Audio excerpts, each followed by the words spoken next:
Escaping disorder, asylum is what they seek. Yet this economy's weak. Like John Gotti said, the money's out in the street. You need the heart of Balboa, the eye of the tiger. Hey yo, make sure you check that Rare Air Chief Cherokee featuring Brav the God on Spotify. Coming up, right? You know, I was in the streets, of course. You know, I was getting money. I was in the streets. I was selling drugs and doing all that. You know what I'm saying? That was, you know, that's how I was making money. So with selling drugs, you know, comes beef. Now I'm gonna give you a good story. Actually, I don't think I ever told this story. Hey yo, LAZ, I done told y'all before. They calling this book the Hood Game of Thrones. You heard? It's called The Blood Sagas by Avery Brown. Shout out to the bro, Brooklyn in the building. The bro got major people reading this book and major things about to take place with this book. Make sure you on the right side of history.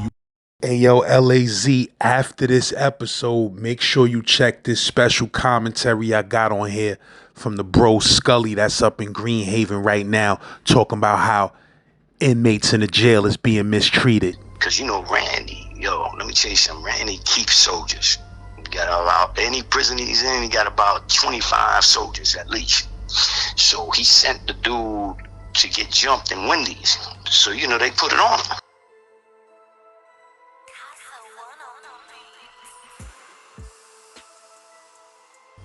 I would tell you the one time I starved out a dude, all right, just to show you I'm only human. All right, I'm human, I'm home, and I'm gonna tell you the one time I starved the dude out. Remember I told you I got a couple of porter spots in Southport, right? And you smart, you highly intelligent, lads, because right away you knew, you said, hold up, they ain't gonna fuck with you because you feeding them. Right? Remember you said that? Yeah. I said, boy, if only he knew. All right, so I now also forgot. This was the second time that somebody threw something at me. I forgot. And he was a Puerto Rican. And I thought he was cool with me. He ran with a few of my peoples. So I was treating him all right. I was the porter. He even convinced me to send some money somewhere, right? So we could have, you know, have a little weed. I do it. I sent the money to him. I never got my weed, right? It was only like $50, whatever it was. I sent it up front. So I never got the weed. And since he's locked in Southport, you know, I can't get to him. So he said, now that's not a reason to starve him out. That's not why I starved him out. What happened is he knew I'm tight because, you know, where's my shit? Now, and I'm the porter. So he figured if he tried to throw something at me, I might lock in, right? Because he knows nobody was throwing nothing at me. That's a shocker, bro. When somebody throws something at you, I don't care how macho you are. That shit'll shock you. So what it's you cool. mean? What you mean? He was throwing shit and all that? Yeah, he tried to throw shit at me. He did, but I'm nice, kid. I weaved it. Woo! But you said he threw the shit at you because you was questioning him about the weed? Yeah, man, I want my shit. And he was getting tight that you was questioning what he was saying. He getting tight. What was his excuse? He wasn't arguing. He just kept putting it off. Yo, man, don't worry, man, you gonna get that. So I'm tired of waiting now. You know, couple of weeks went by now. I'm like, hold up. This dude's trying to play me. So I stepped to him and he started screaming at me. And the very next time I came by, he tried to throw some shit at me. So I weaved it. Slipped it. It was, yo, I'm a natural, bro. That shit went right by me. I said, okay. That's your ass. And that's the dude I starved out for 3 motherfucking days.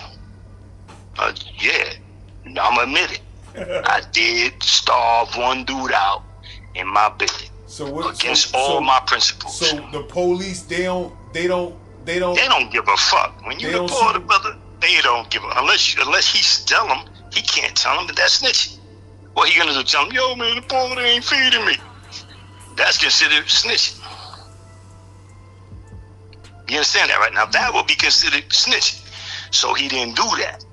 I'll tell you what he did do.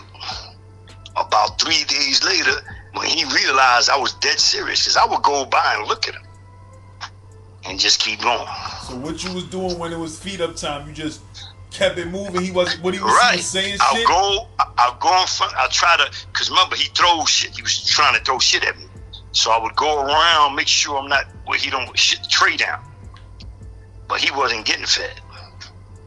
I was tight. You know, you try to throw shit at me and took my money. Nah. So and like I told you, he knew a few of my people. He started crying, sending kites out, you know. Dudes were trying to tell me, yo, man, come on, man. You can't do shit like that, man. That ain't right. Come on, man. I said, fuck you, man. Did he try to throw shit at you? I don't want to hear nothing. And he kept my money. So what happened is the dude flooded out. I don't know if you know, but in attic, in common, anywhere, you could flood out yourself.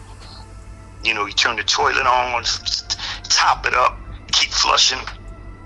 Your cell will, you know, flood out. The water will come out of the cell and all over the company. So that's what he did to get out of there. So, you understand me? He was calling me all kinds of cowards and shit, but what did he do? He flooded out. He flooded out and had to leave. And that's okay, man. I'm telling you, that's the one time I starved a dude in prison, but not because the police told me to do it. You understand the difference? How long you would have kept going? Forever. He could have started shrinking. You understand me? Like I told him, yo, I'm gonna watch you shrink. Yeah, because I could be the nicest guy in the world, but I could also be, you understand me, your worst nightmare. So I became a nightmare to him. Like when I would go by to him, I would smile at him, show him my teeth. You understand me? I was really fucking with him. So, and I told him, yo, man, you're losing weight. You know, just keep going by. And sure enough, man, like I said, he flooded out. He told everybody all about it. And that was, I did about 15 years after that. And not one dude ever mentioned that to me. You understand me? Like, you know, when you do something foul, it's gonna come out. You never bumped into that dude in no other jail? Nah. He didn't want to bump into me. He probably wrote me down as an enemy. I told you I was in prison about 15 years after that. You know, I heard about a couple of my boys hanging out with him, you know, because he had money. So a couple of my boys used to hang out with him. You understand me, right? My associates that I thought was my boys. So in the streets they was hanging out? No, in prison. You know, I wouldn't find out when he was with them. I would find out afterwards, you know, like a year later. Oh, man, this dude was hanging out with such and such. That's all good. That's why I got a good memory, brother. That's why I've been home almost 10 years now. And, you know, I pick and choose who I kept in contact with. You understand me? And because, man, I'm a very, you know, I became a counselor. You know, I became a counselor. I graduated from college when I came home. Because once they knew the two things I loved, there was two things I loved in prison that would just make my time fly. You understand me? My time will fly when I was in college. I was in college in 2008, I think it was, in one of the mediums. I got to go to college there, and that was the last time they ever, all of a sudden they shut down the colleges. So years went by, didn't have any more college programs. So that was one of the things that I loved. And I had to wait till I came home in 2014, 7 years later, to graduate college with my counselor's degree. So, and an A student, because I knew I had to be not twice as good as all them college yuppies. I had to be 5 times as good. to get me an A. You understand me? To be an A student. So getting back to, hold up though, there was something else I was talking about. How you found out that he was hanging out with the dude? Oh yeah, see, these are the things that teach you. You know what I mean? You have to learn things like that. Because if you friends of my enemy, how could you be my friend? Or how could, you know what I'm saying? If you hanging out with the enemy, why would I let you hang out with me? See, now, an enemy of my enemy, that becomes my man. You understand? That becomes my man. Let me give you another example of the way, the kind of strength I had up north. Now, I'm sure you know Randy Love. Shout out to Randy Love. Randy, if everybody knows, he runs with Tommy Cross from the Bronx, 183rd. And them brothers are strong in Attica. They was real strong. This is about 1990, I don't know, 1996 or something. So a young brother came into my house, or my company on Attica. I can't remember what block it was in. Was this C block or A block? I can't be sure. But I know that Love was there, Tommy Cross, so it might be, I think it was A block, because I'm thinking about the cells. Cause I remember this young dude, you know, it was about 4 Bloods. They used to hang out on my company. And then there was about 10 of them all together on the company. So, I don't know, what is it, 41 cells? I can't remember. But it might have been more to them. It didn't matter. You know, I was getting my thing on a regular, because I had loop.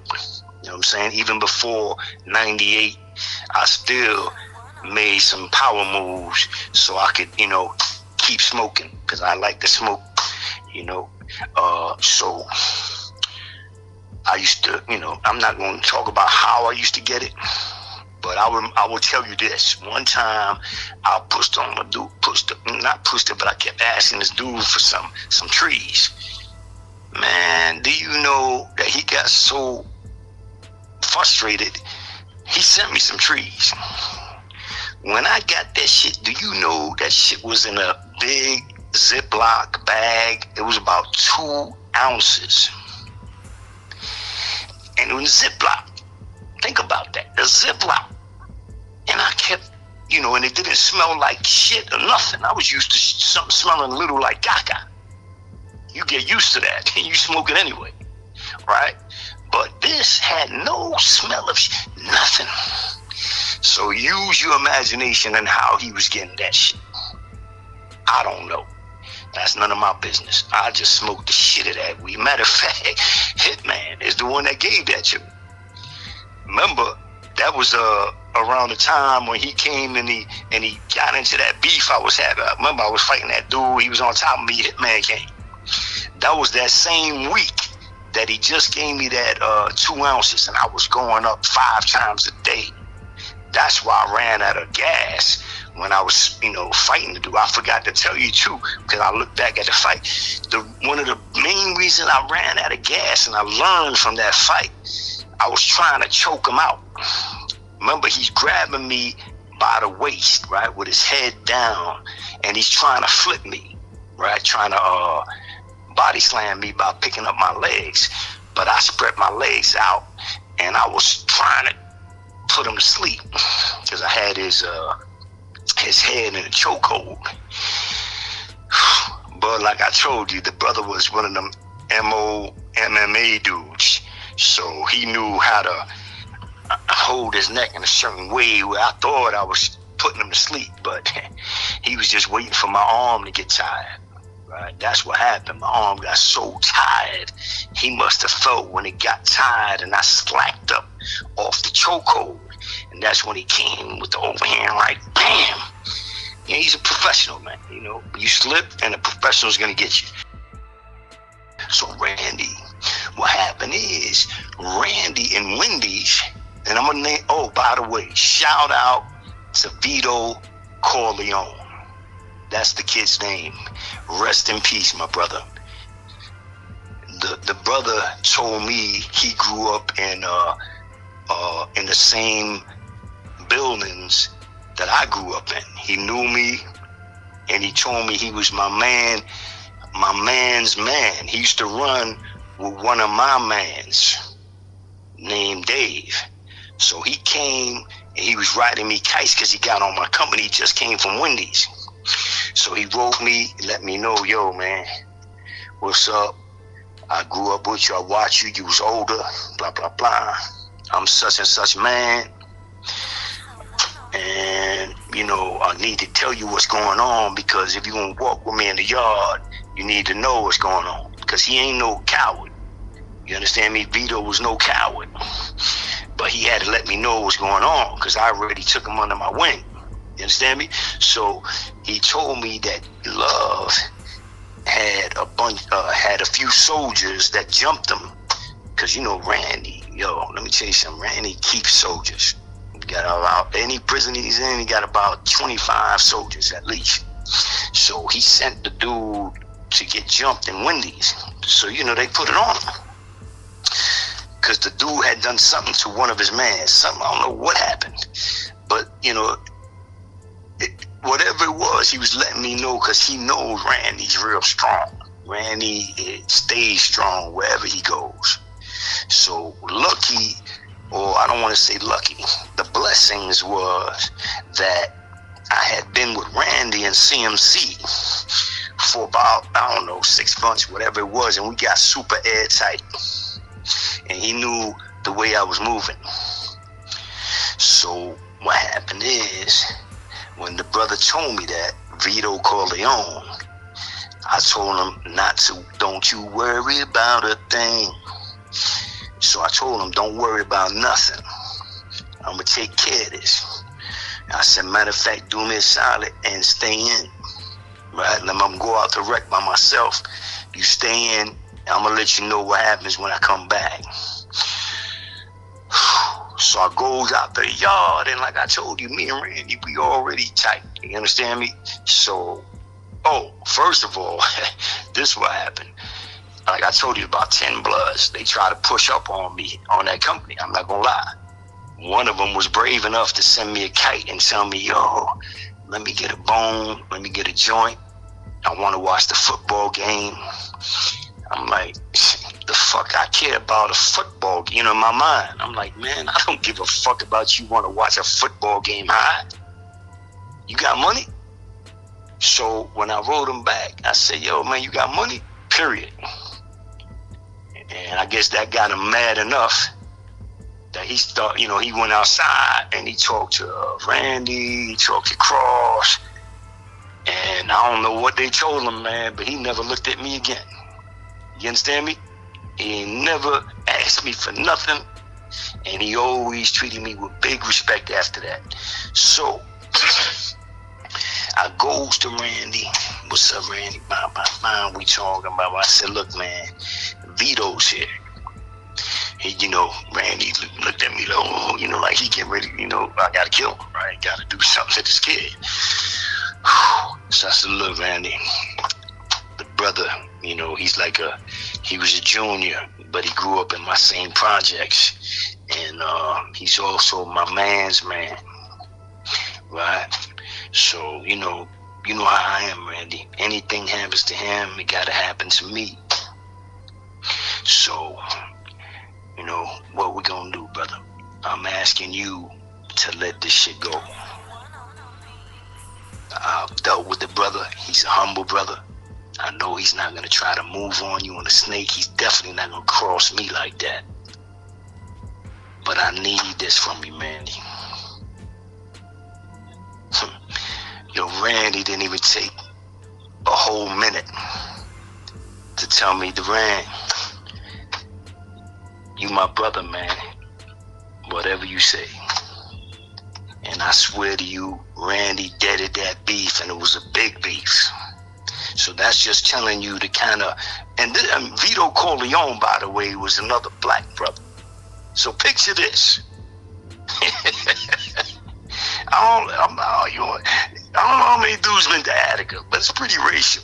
You know what I mean? On the down low, there's some racial shit always going on. Clinton too. Comstock too. All the main maxes, man, it's just like California. You understand me? But then you got some dudes from the Bronx and Brooklyn, like if Lugo brothers, they grew up in Brooklyn. What's that, Fort Greene? And, you know, all the black brothers, you know, they know them. So they tight. And that's the way I was with a lot of brothers. So what happened is, it was just letting you know, I stuck my neck out so that two brothers, not just like before on Brooklyn mob shit, you know, everybody going, oh yeah, he's gonna talk about from Spanish, dude. You know, you dudes are ridiculous, man. You know, anybody that knows me personally, you can't tell them nothing about me. So, you know, like I said, just for your confusion, I stuck my, and I don't walk around with a lot of dudes. Everybody knows that. You might see me with one dude walking around the yard unless something's up. If something's up, you might see me with 40 dudes. But most of the time, I'm walking alone. I always do my one lap alone. I went alone to see Randy, and he had about 6 dudes with him. And I even seen that kid that tried to push up on me, on my company, walk up to Randy at that time and gave him a hug and everything as I'm talking to Randy. That's how I know Randy told him I'm not the one.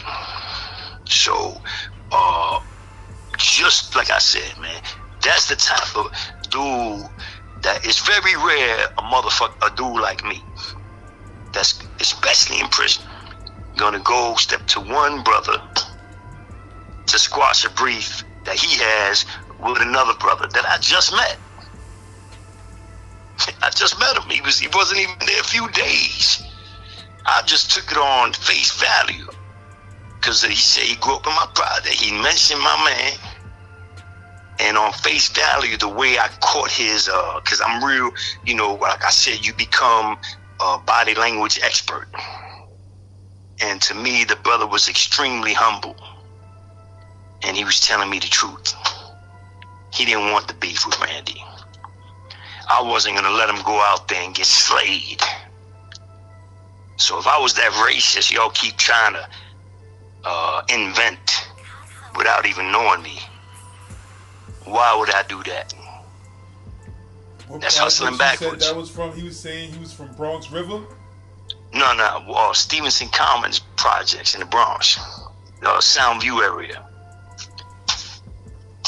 So Vito Corleone, rest in power, my brother. I never forgot you. In fact, when I got out, I went with your man, Dave, and we went over there and sat in front of your window as a tribute to you, you know, because Dave loved the shit out of you. So anyway, like I said, I just wanted to get that in there, man. And don't forget, man, once a man loses his freedom, he's going to have nothing else to lose, because guess what? You lose your wife, you lose your car, you lose your money. And all that money you making now hustling, selling all them drugs, guess what? You look what happened to me. I didn't sell drugs, but I was getting money. What happened to all my money when I got busted? Guess what? Lawyers. All right, I went through 3 lawyers in 4 trials. 4 back-to-back trials in 1 year. All my money left. The lawyers took it all. And if y'all ain't figured it out yet, the lawyers is part of the system. It's all a game. You playing the game and you on the losing end. You playing their game. Just like this I'm going to put a little jewel in your head. America was built on cheap labor. And I don't want to, I don't really want to bring back bad memories. But y'all know what I mean by cheap labor. Free labor. Most of it. So they still haven't changed. They brought, first they brought, as far as Latinos go, they brought the Puerto Ricans over, me, right, my parents.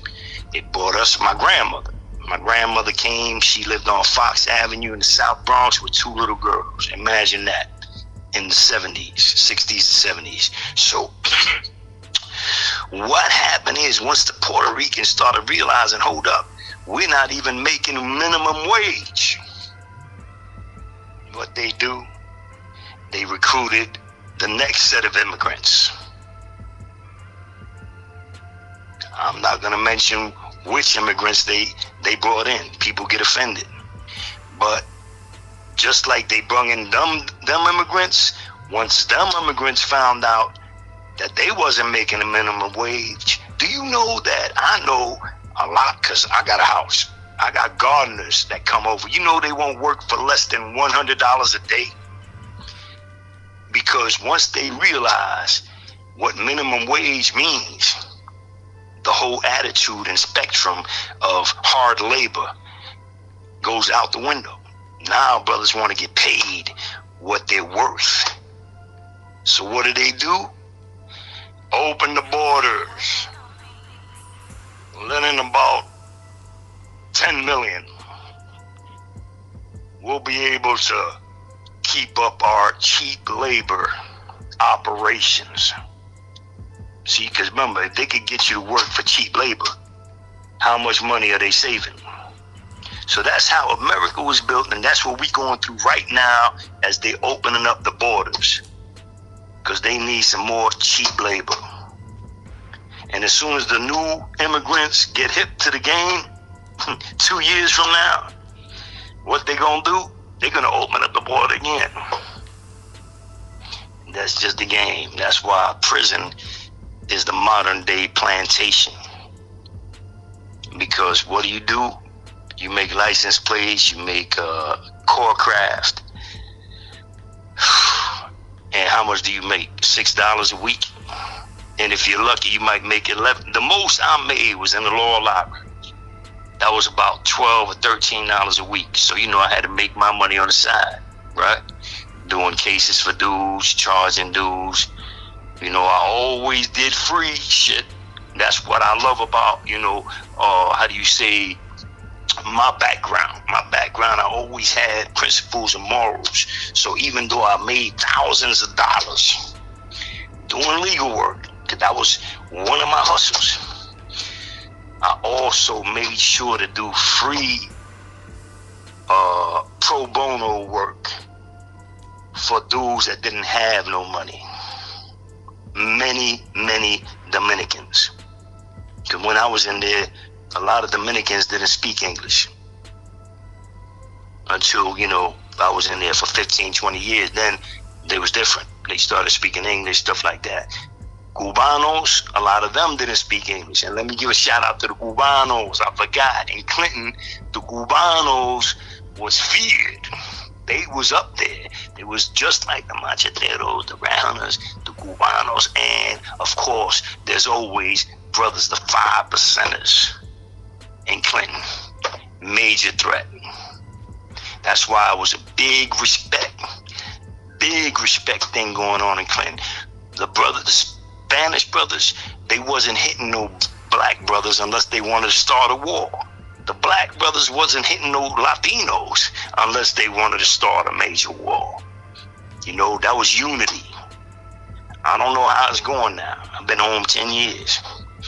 But when I was up there them last 5 years, I seen that all the shit that the brothers in the Attica riot in 1971, was it 71, something like that. September 13th, 1971. By the way, September 13th is what? Guess what? Tupac officially was pronounced dead on September 13th. So on September 13th, 1971, a lot of dudes sacrificed their lives to change the system, right? Trailer visits and all that good stuff. Guess what? Little by little, especially in Attica, all them privileges, they started taking them back. And today it's probably worse than ever. So just trying to tell y'all, stay clean, man. Work hard. Believe it or not, you work hard, you feel stronger. You're more proud of yourself. How can you be proud of yourself when all you're doing is selling drugs?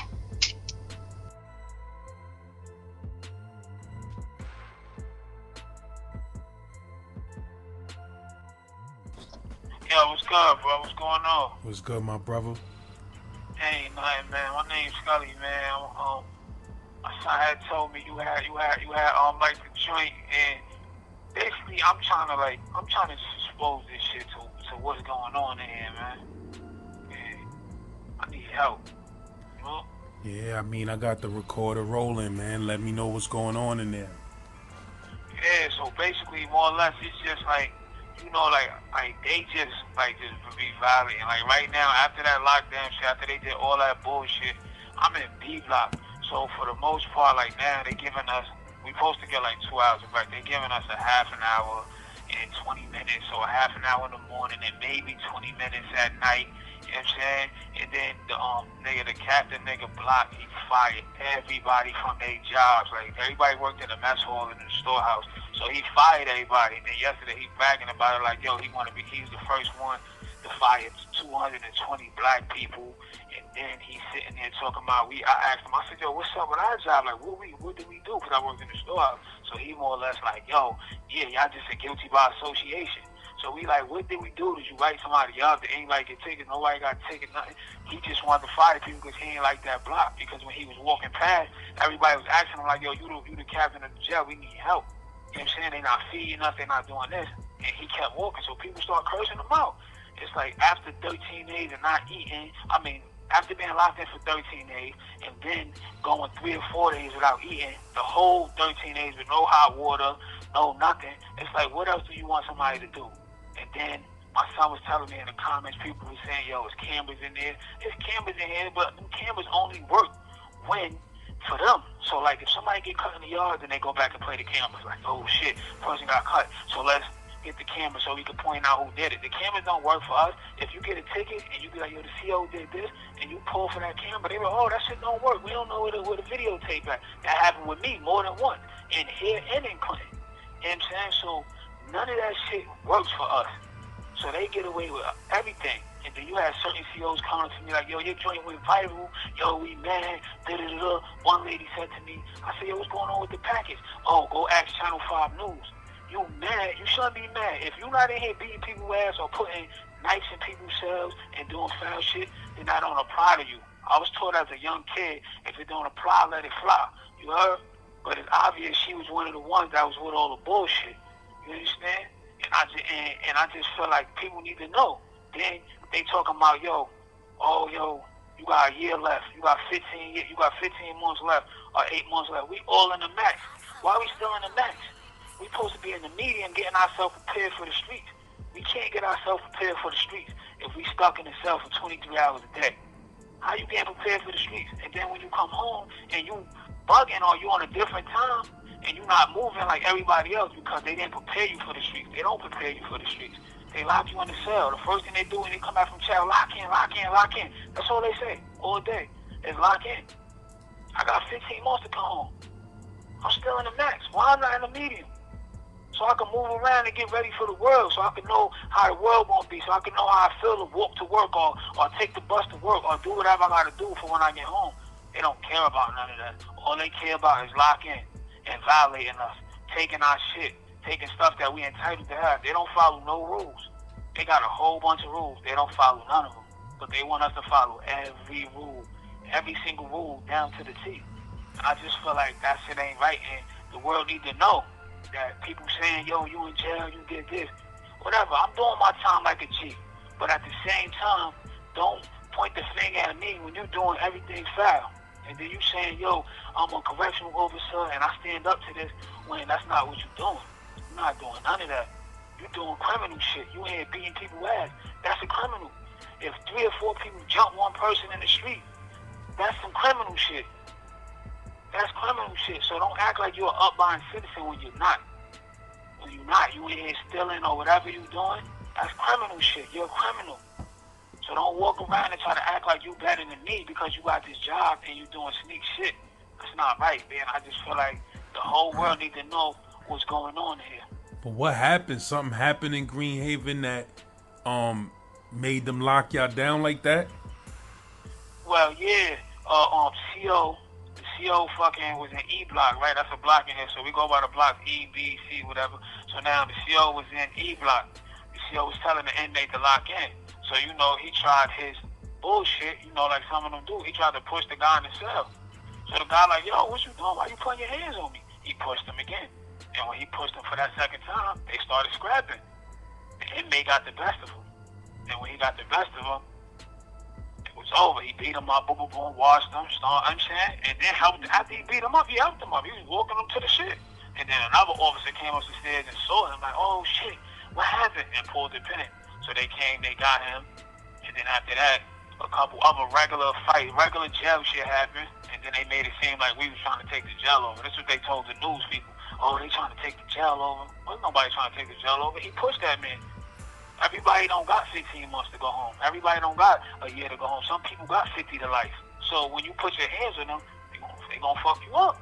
And that's what he got. You know? And after that, that's when they went into locking the jail down. They called CERT. CERT is a team of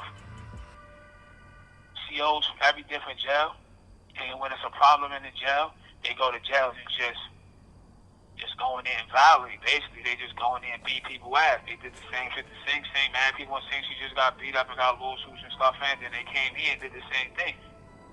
So that's what happened. That was fine. That's why everything just happened. And it really wasn't called for. It wasn't called for. They got the guy that beat the CO, they sent him to the box, and they also fucked him up.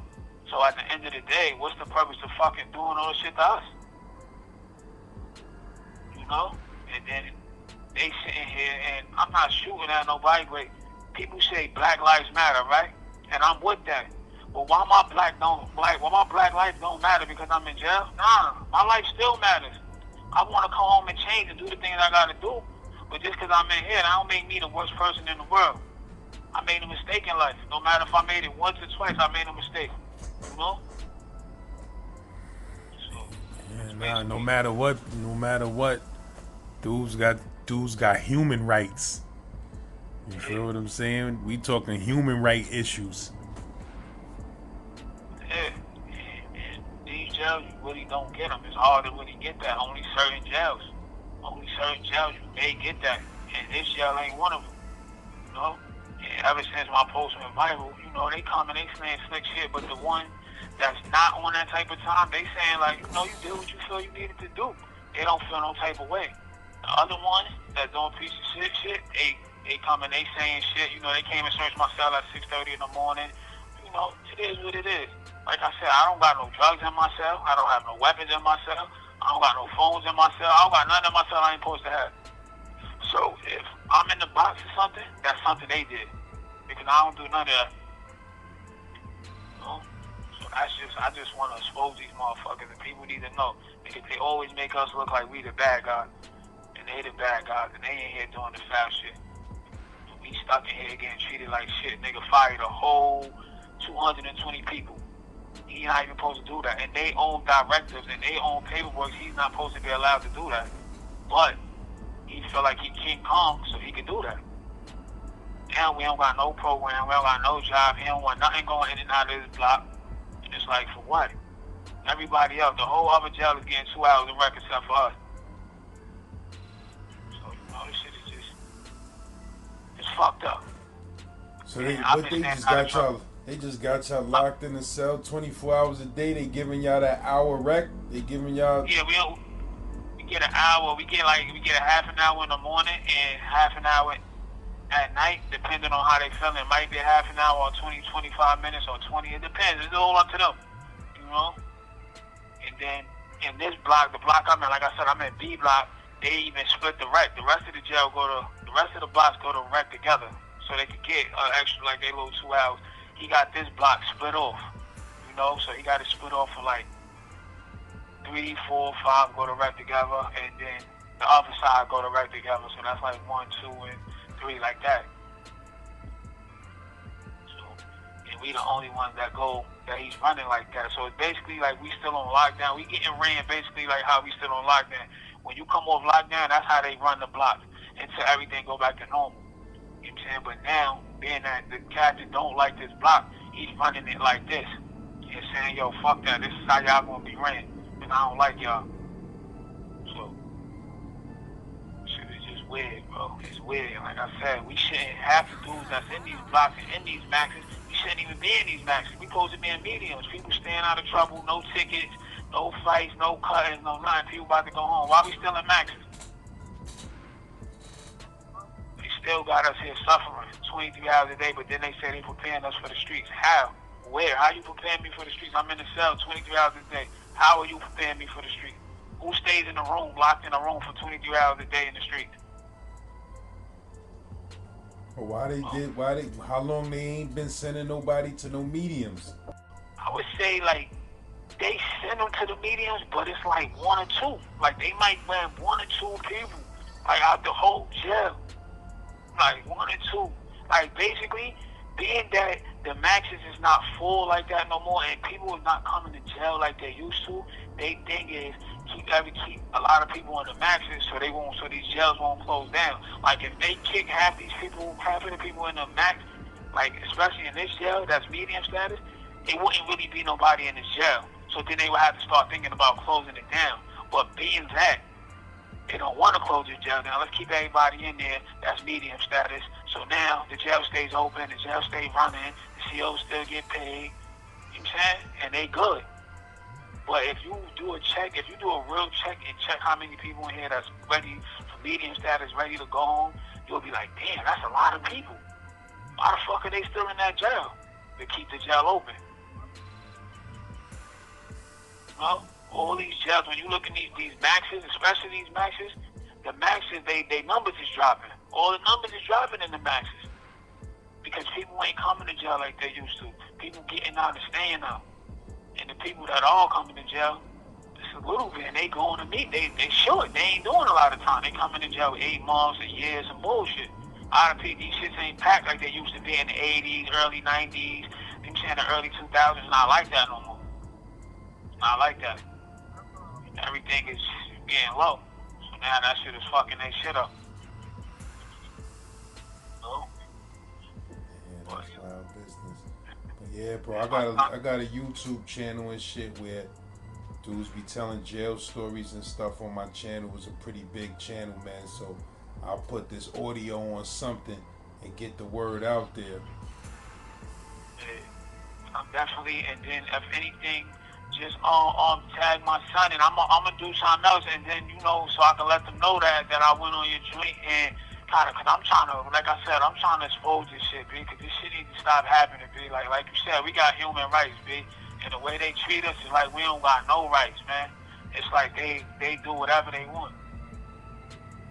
No, and this shit is definitely not right. How they get away with murder? It's like the same way y'all stressing them police in the street, y'all should be stressing them, cause they get paid y'all tax dollars, and they ain't here doing mad bullshit. I know that. Chokeholds, macing people, all types of shit. If you check all the jails and see how much assaults they do, half the time when you see like, an inmate assaulted a fucking police, that's not really what happened. 9 out of 10, they put the inmate on the wall, boom, he coming off the wall, he got something in his mouth, and then they all rush you, jump on you, and then they'll break it nail, or fucking twist their wrist or some shit. Now it makes it look like you assaulted an officer. You understand what I'm saying? So now that go on record, yo, that's an officer assault. So they add their little extra to it, yo. The inmate grabbed his wrist. They're not gonna show you the footage for that. They're not gonna show you no footage for none of that, cause they know they ain't gonna be able to cover that. So now that footage got lost. That's why when everybody's saying, yo, they got cameras. Nah, that footage ain't for the streets. You ain't gonna see no footage. What footage you gonna see? Tell them niggas to show you some footage. They ain't gonna show you no footage. That ain't for the streets to see. The streets ain't gonna see that. That's why people can't go and say, yo, they got cameras in here, we got cameras in here. That's the police cameras. They run that shit. But I appreciate you for even picking up and getting at me, because you ain't had to do none of that shit. So I appreciate you reaching out and just giving me your time of day and hand me out, because this shit hard. People on the street, not everybody, but it's a lot of people that's like, yo, they in jail, And I'm happy, and I thank everybody that went on there and had my back and had all of our back. I ain't saying my back. I'm talking about all the prisoners' back, because everybody might have had somebody that was in here. So I thank everybody for even just going on there and making that shit viral and letting the world know, like, that shit ain't right. So I really appreciate everybody that hit my page and just look. even the negative people, because they don't realize you help out just by being negative sometimes. So thank you for your negativity. You heard? Because you helped out for the positive people to come out and tell you was wrong. Yeah, I did 6 joints up north for myself, man. So I done been in them situations. You feel me? But that post on my page alone got a little 4,000 views, 69 shares, and 157 likes on my little Instagram page. You feel what I'm saying? So that shit is out there. I'm gonna share it right now again. Thank you, man. Thank you. I appreciate it, man. I appreciate it, B. And I want to ask a question too. Like, even with now, like I want to go on there on my joint for the next one. How should I go about that part though? Like, you know, because I want people to know what the rest of this. Because my son said everybody's still asking, like, yo, what happened? What was the outcome? What's the next step I should take? Being that you out there and you know how this thing go. What you mean the next step to do what? Like, as far as like on my social media and let the people know the right. Because he said a lot of people was like, yo, what happened? What's the outcome? Like how are things looking now? What's the next step should I take to let them know? Like what else? Real, bro. That little video that you made with your picture on it or whatever, that joint is effective. So all people gotta do is keep sharing that reel. Nowadays people could click remix on a reel and they could share the whole reel to their page. That's what I did. And that's all people really gotta do, man. You understand what I'm saying? That's all people. And you know, if you know somebody or if somebody you know knows somebody that's a celebrity or something or anything like that, have them share that shit to their stories. Like if somebody big share that shit to their stories, a lot of people gonna hear it and see it. So you don't think I need to post? Don't go back on there with like with the rest. Just let that shit just go out. Just do its thing. Nah, you could still post new shit, but I'm just saying that one little video, it just gotta keep getting shared. You understand what I'm saying?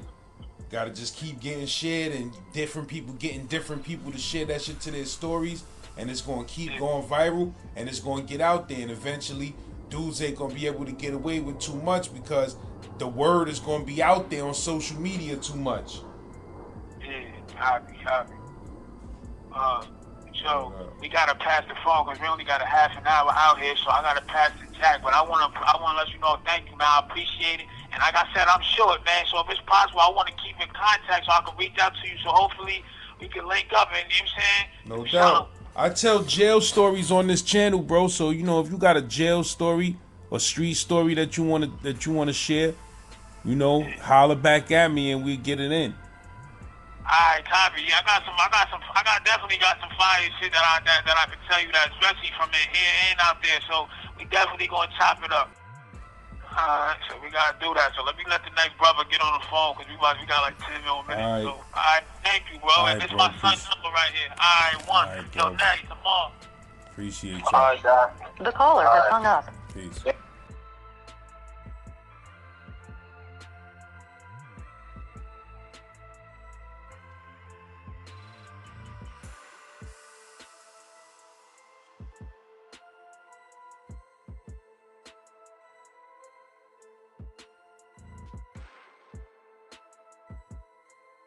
Escape of disorder, asylum is what they seek. Yet this economy's weak. Like John Gotti said, the money's out in the street. You need the heart of Balboa, the eye of the tiger.